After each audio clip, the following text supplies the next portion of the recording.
God did not give us a spirit of fear, but of power and of love and of a sound mind. He told us to fan into the flame the gift of God. That's 2 Timothy 1:7. You know, I've been compelled for a long time to speak to you Christians who are out there listening on YouTube, who are whatever. You're just, maybe you're cowering in your house or whatever it is that you're doing. What I'm seeing of the Christian church, by and large, is that we're walking in fear. I don't understand the knuckles. You know, I don't understand the elbows. I don't understand buying into the hysteria that the world has been purporting. You know, there are some churches that are out there that are standing up, that are doing what God has told them to do, and they are coming together.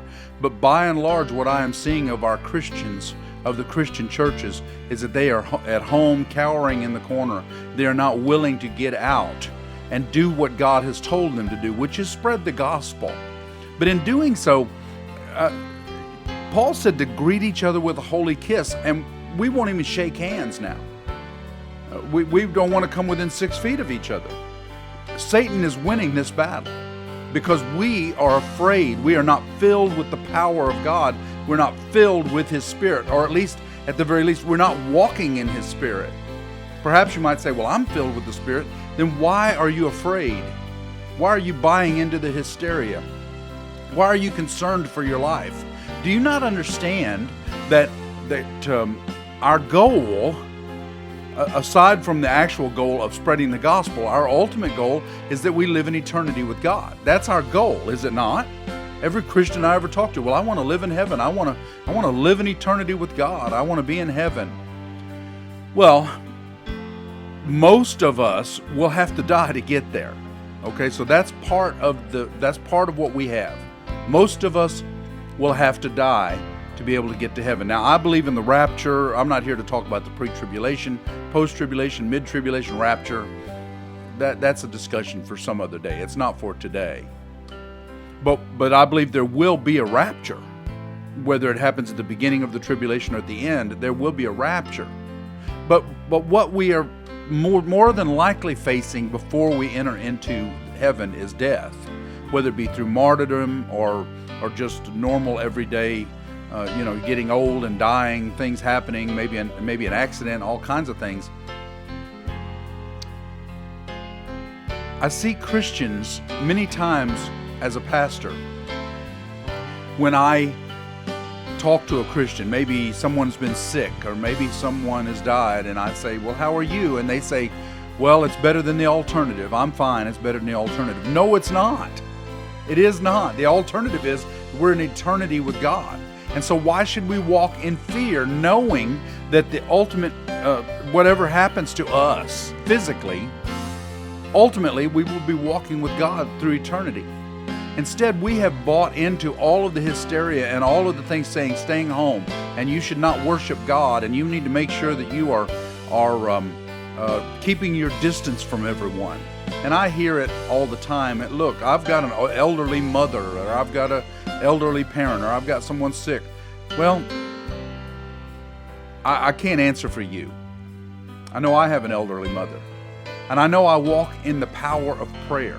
I know that God has filled my life and that He has told me to walk boldly, believing and trusting in Him, whatever the outcome, whether I like the outcome or not, whatever the outcome, I am to trust in God. What are you trusting in? I mean, surely you're not trusting in the doctors. They can't make up their mind. The World Health Organization, they change daily. Dr. Fauci changes daily. And first he said no mask, then he said a mask, and now all of a sudden it's a mask with goggles.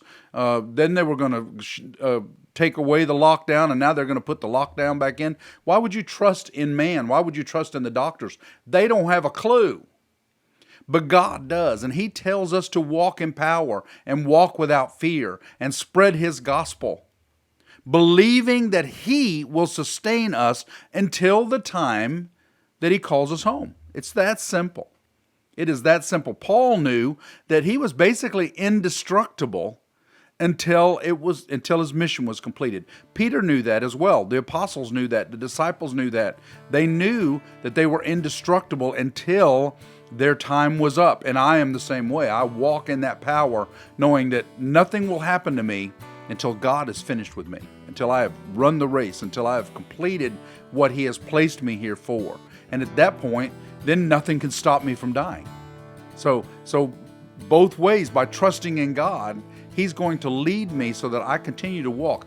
I am challenging you to walk in power and in boldness, without fear, of power and of love and of a sound mind. Walking up not concerned to others and be able to speak to them about Jesus Christ. Like I said earlier, I was compelled to do this message. I've actually been wanting to do it for several weeks, and I have not done that.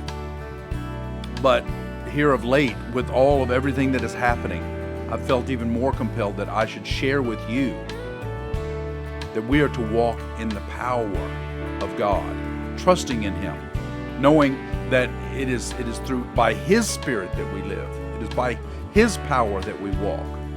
It is by His love that we share the gospel. And what is the gospel? The gospel is that Jesus Christ was born of a virgin. He lived. He walked on this earth. He died. He was hung on a cross. He was buried. But He rose from the dead on the third day. That's the gospel. And because He rose from the dead on the third day, you have the power, if you accept Him, to defeat death, hell, and the grave. You will not have to die for eternity. This physical body will die, but our spirit will live with God through eternity. Our soul will live with God through eternity. That's the good news. That's what we should be sharing in these last days. The last thing Jesus told us was go and make disciples. Are you doing that? Or are you afraid and staying at home? Are you just wanting to get back into the four walls of your church where you think the security of getting back to normal? Well, there is no normal. The new normal is that we are to spread the gospel and know that Jesus Christ is coming soon. That's the normal. That's what's happening right now. It is time, Christians, to wake up. It is time for you to wake up and no longer cower to your fear, but trust God. Walk in His power. He will put those in front of you that you need to speak to. He will help you to speak to them, and He will protect you. Thank you for listening. I'm Rick Hertless, founder of His Gospel Power. It's been my pleasure to bring this to you. God bless you.